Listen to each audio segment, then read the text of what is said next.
Hello friends, તો આ ઈડલીનું ખીરું અને કન્ડેન્સ મિલ્ક એ બંને વસ્તુ વીકેન્ડલી તમે બનાવી અને તૈયાર કરી દેશો ને તો તમને આખું અઠવાડિયું કોઈ મીઠાઈ કે પછી ઈડલી કે ઢોસા બનાવવા હશે ને તો તમે આરામથી બનાવી અને તૈયાર કરી શકશો. અને આ કન્ડેન્સ મિલ્ક તમે જોઈ શકો છો, એને માત્ર 1 જ મિનિટમાં બનાવીને તૈયાર કર્યું છે. ગેસનો બિલકુલ ઉપયોગ કર્યો નથી અને બહારના જેવો ટેસ્ટ અને ટેક્સચર બંને આવશે. તો તમે એકવાર જરૂરથી ટ્રાય કરજો. તો તેની માટે મેં અહીંયા હાફ કપ મિલ્ક પાવડર લીધો છે. તમારી પાસે જે મિલ્ક પાવડર હોય તે તમે લઈ શકો છો. અને તેની સાથે 1/4 કપ ખાંડ એડ કરવાની.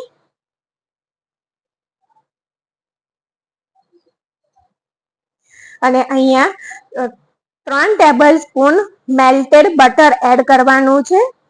આ રીતના જો ક્યુબ આવતા હોય છે, જે બહાર બટરના ક્યુબ આવતા હોય છે ને આ રીતના એક 3 મેં ઓગાળી અને તેને તેની અંદર એડ કર્યું છે. અને અહીંયા 1/4 કપ અને 2 ટેબલ સ્પૂન હુંફાળું ગરમ પાણી એડ કરી આ બધી વસ્તુને આપણે પીસી લેવાની છે સારી રીતે. તો અહીંયા પીસાઈ અને તૈયાર થઈ ગયું છે. અહીંયા માત્ર 1 જ મિનિટમાં આપણું કન્ડેન્સ મિલ્ક બની અને તૈયાર થઈ ગયું છે અને તેનો ટેક્સચર પણ બહારના જેવું જ છે. તો અહીંયા બીજો આઈડિયા એ છે કે જો આપણે ઈડલી કે ઢોસાનું બેટર આ રીતે શનિ રવિ હોય ત્યારે બનાવીને રાખી દીધું હોય ને તો બાળકોના નાસ્તામાં આપવું હોય ને તો બિલકુલ સહેલું રહેતું હોય છે. તો 1 વાટકો મેં અડદની દાળ લીધી છે.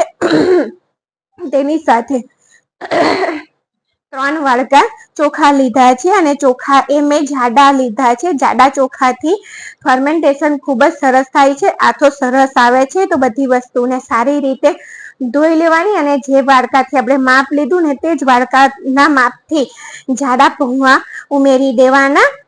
જાડા પૌવા પણ આથો ઈડલીને સોફ્ટ બનાવવામાં અને આથો લાવવામાં મદદ કરતા હોય છે. તો તેને પાણી રેડી દીધું અને ઢાંકીને આખો દિવસ માટે રહેવા દેવાનું.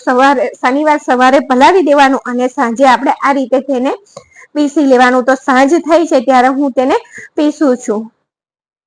તો સરસ રીતે દાળ ચોખા અને પૌવા પલળી ગયા છે. તો આ રીતે પાણી નીતારતા જઈ અને આપણે મિક્સર જારમાં એડ કરી દેવાનું છે. પાણી જરૂર લાગે ને તો થોડું એડ કરવાનું છે. બેટરને આપણે થીક પીસવાનું છે, ઢીલું નથી પીસવાનું. તો જો અહીંયા આપણું બેટર પીસાઈ અને તૈયાર થઈ ગયું છે.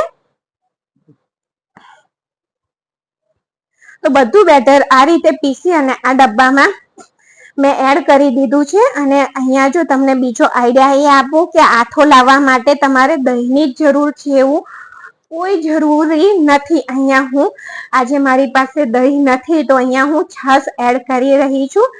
તો 3 થી 4 ટેબલ સ્પૂન છાશ તેને આપણે એડ કરી દેવાની.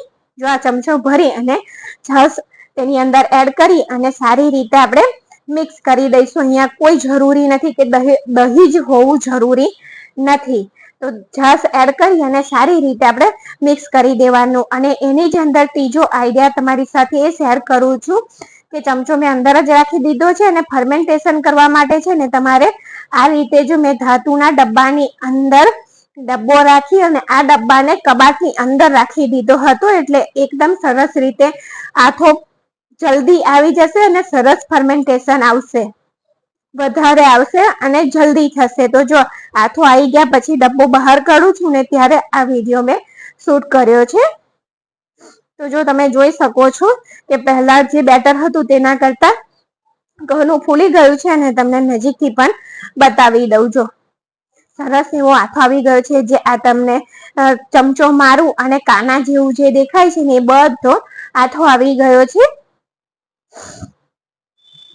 તો આજના આ 2 આઈડિયા તમને કેવા લાગ્યા ને એ જરૂરથી મને જણાવજો. તો અહીંયા જો આ રીતે આપણે ડબ્બામાં ભરી અને તેને ફ્રીજમાં રાખી દેવાનું. અઠવાડિયા માટે કશું થતું નથી. આપણે બહારથી પણ લાવીએ તો આપણને થોડા ફ્રેશ આપે છે એ લોકો. તો આ જરૂરથી યુઝ કરજો.